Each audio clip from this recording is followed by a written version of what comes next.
कोणता दिवस निघला यार, सकाळी सकाळी. एक तर घरची कंडिशन अशी, एक इंटरव्ह्यूला परत उशीर झाला. कसं पोहोचत इंटरव्ह्यूला? बसला पैसे नाही, काही नाही, काय इंटरव्ह्यूला पोहोचत लागेल आता. काय करणार?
बस पण गेली आता. जाऊ दे, बस साठी पैसे नव्हते, काही नव्हते, काय करणार आहे?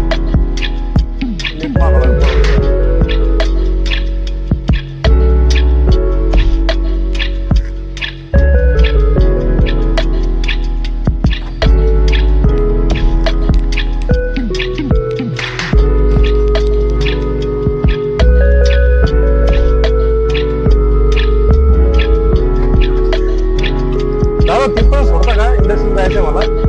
इंटरव्ह्यू माहिती बस ना भाऊ.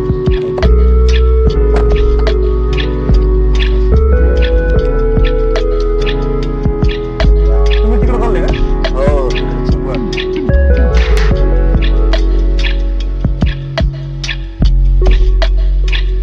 नमस्कार, बसा. थँक्यू.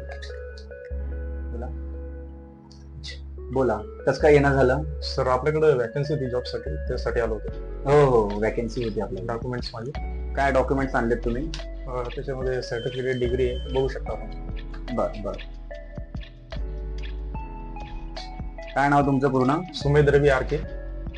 शिक्षण काय झालेलं आहे तुमचं? शिक्षण सर माझं BCA झालेलं आहे. ओके. आणि राहायला कुठे आहात तुम्ही? राहायला देवानगरी कॉलनी आणि इथलंच प्रॉपर संभाजीनगर. बरं. याच्या आधी कुठे काम केलेलं आहे? नाही सर, एक्सपिरियन्स तर नाहीये, काम नाही केलं कुठे. फ्रेशर आहे मी. अच्छा, फ्रेशर आहात? हो सर, फ्रेशर आहे मी. बर.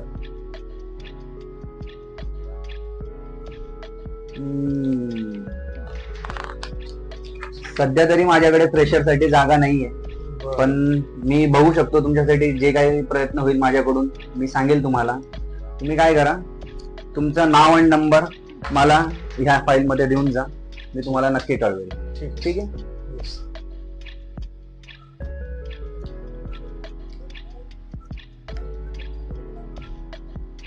सध्या तुम्ही तुमची फाईल घ्या आणि जसं माझ्याकडे कोणती वॅकन्सी निघाली की मी तुम्हाला कळवतो. काय आता सध्या तरी माझ्याकडे आता मला एक्सपिरियन्स लोक लागत होते, पण मला तुम्ही फ्रेशर आहात म्हणून जरा विचार करावा लागेल आणि माझ्याकडे वॅकन्सी पण नाही. ठीक आहे, जसं आले मी तसं तुम्हाला कळवतो. चालेल सर, नक्की कळवा sir. Yes, thank you sir.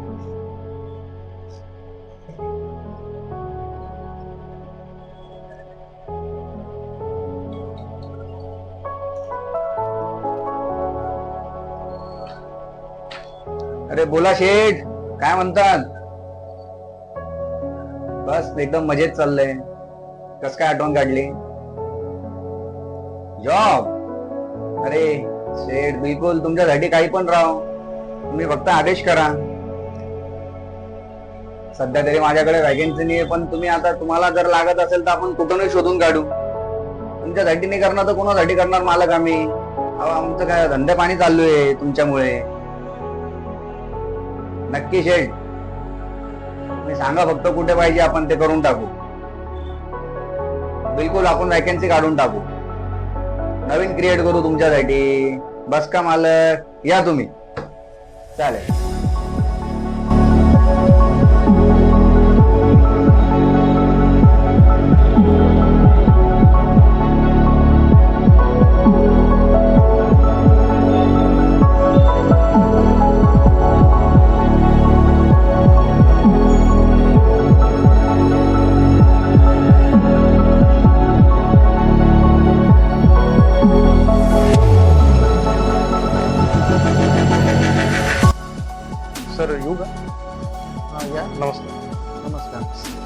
Interview साठी आलो होतो सरांकडे.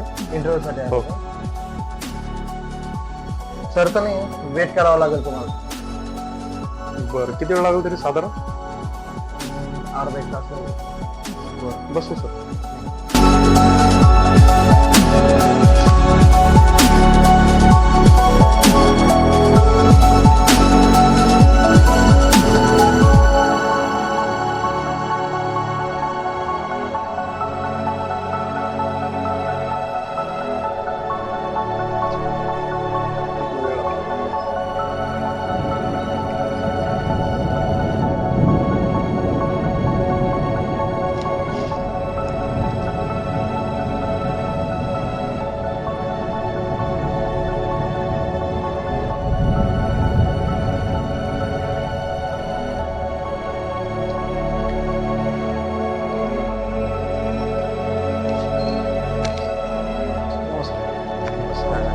बसा. Yes, thank you thank you sir. काय म्हणता, कसे? सर वॅकन्सी होती आपल्याकडे, Okay. जॉब साठी आलो. ओके. फाईल आणली? Yes sir.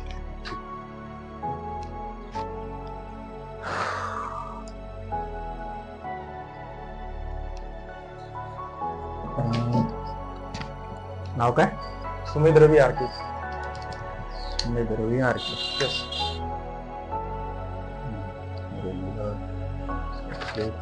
शिक्षण?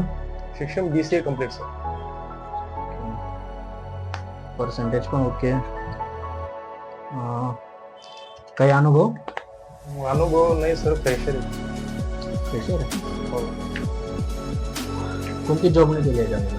नाही सर, तुम्ही दिलं तर एक्सपिरियन्स भेटेल सर. काय आहे ना, सध्या आम्हाला पण एक्सपिरियन्स होल्डरचीच गरज आहे.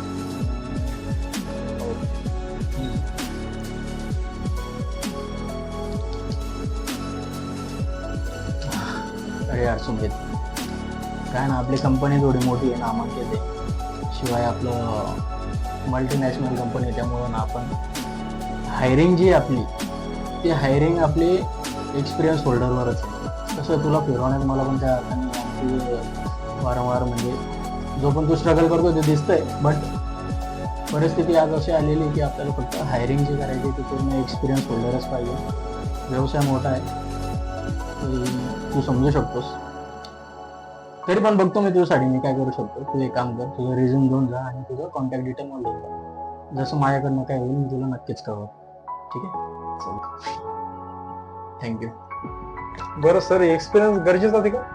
आता तुला पण माहिती आहे की आपली मल्टीनॅशनल कंपनी, सर त्यासाठी एक्सपिरियन्स आम्हाला बंधनकारक का बरे? आता बरेच मंत्री लोक जे आहेत त्यांच्याकडे अति महत्वाचे खाते दिलेले आहेत, त्यांना कधी एक्सपिरियन्स किंवा डिग्री विचारत नाही सर.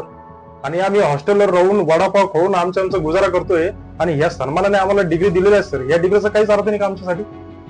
म्हणजे याला आमच्यासाठी जॉबच नाही का सर? सर तुम्हाला वाटत असेल प्रगती खूप झाली देशाची, पण आमच्या मते तर देशाची अजून प्रगतीच झाली नाही सर. माफ करा सर, राग आला असेल तर. येतो सर, नमस्कार.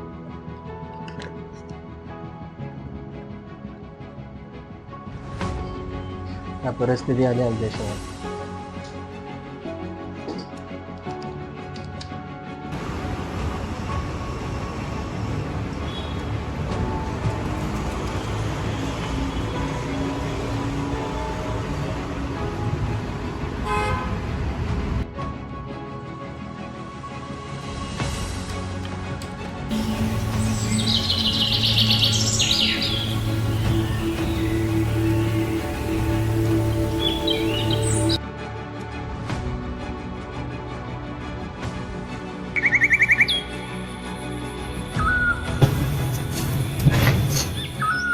आज या देशाचा एक तरुण रस्त्यावर उभा, हातात पदवी, डोळ्यात स्वप्न आणि मनात देशासाठी काहीतरी करण्याची जिद्द. कारण लहानपणापासून त्याला सांगितलं गेलं, शिक, मेहनत कर, नियम पाळ, यश तुझ्या पायाशी असेल.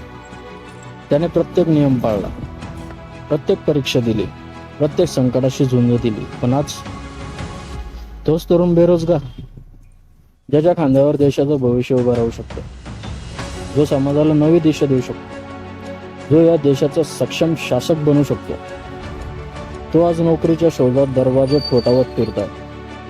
आणि दुसऱ्या बाजूला ज्याच्याकडे ना पात्रता ना नैतिकता, ज्याचा इतिहास गुन्हेगारीनं काळवंडलेला, जो गुन्हेगारीच्या दुनियाचा बेताब बादशाह, तो सत्तेच्या सिंहासनावर बसला.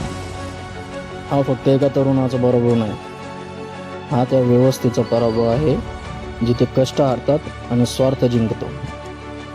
पण फक्त बेरोजगारीचा नाही, प्रश्न हा त्या स्वप्नांचा जी रोज गळफास घेतात, आणि त्या तरुणांचा जे जगण्यापेक्षा हार मानण्याचा विचार करू लागले.